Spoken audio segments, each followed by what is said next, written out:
Welcome back to my channel guys. Jadi ada yang bertanya, gimana sih caranya kita agar bisa belajar terus-menerus ya tanpa mengenal lelah dan stamina-nya itu juga cukup nendang ya endurance-nya. Nah, di sini aku kasih tahu. Yang pertama ya, kita harus memahami itu motivasi ya, purpose kita untuk belajar ya.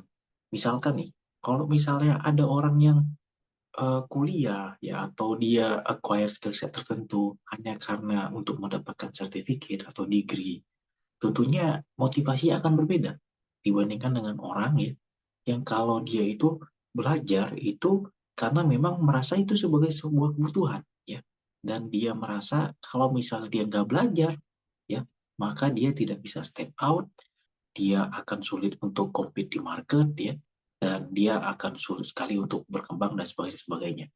Jadi bisa kita buat dalam konteks ekstrim itu, ada yang orang merasa ya hanya ngisi waktu ya, ada juga yang dia itu bagian dari survival.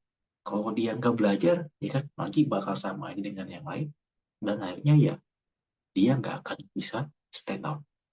Nah jadi motivasi purpose itu sangat penting sekali, itu yang akan membedakan seberapa panjang nafas seorang untuk belajar dan sebagainya. Terus yang kedua itu adalah environment ya. Nah, di sini kita penting sekali untuk memilih ekosistem ya. Bagaimana kita bisa menempatkan ya diri kita di dalam ekosistem yang support sehingga mereka menjadi supporting system. Ya, jangan sampai kita berada di tempat yang salah dan mereka menjadi beban. Ya, ini kemampuan kita sebagai seorang individu atau sebagai leaders ya, kalau misalnya tidak bisa mempengaruhi, at least memilih lingkungan. Tapi kalau misalnya memiliki kemampuan influence yang lebih bagus, di lingkungan sebenarnya yang kurang bagus pun dia bisa menginfluence sehingga lingkungannya tersebut menjadi support ekosistemnya. Dan yang ketiga nih, ini terkait dengan reward and punishment ya. Ini terkait dengan apa namanya norms ya.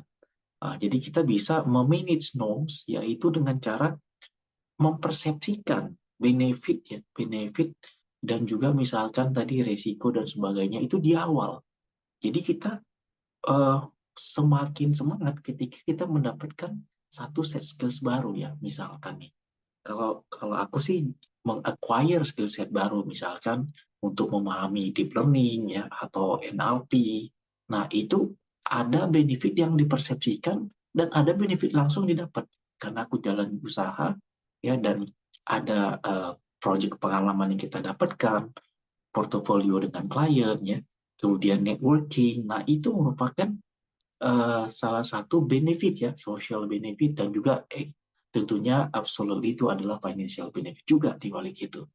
Nah, jadi dengan adanya benefit-benefit yang kita dapatkan upfront ya, di depan atau di tengah ya, throughout the process, ini akan menjadi fuel ya, fuel untuk engine kita sehingga kita terus semangat ya untuk meningkatkan stamina ya, kalau bisa G-nya G7, G8, G9. Nah, jadi kira-kira itu guys. Yang pertama tadi terkait dengan purpose ya. Ini terkait dengan individual uh, purpose, objektif kita apa. Terus yang kedua itu adalah ekosistem. Yang ketiga ini terkait dengan uh, behavioral control.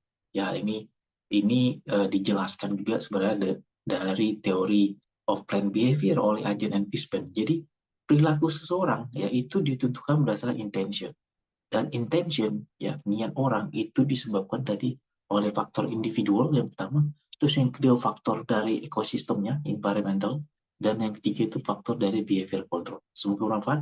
Terima kasih, bye bye.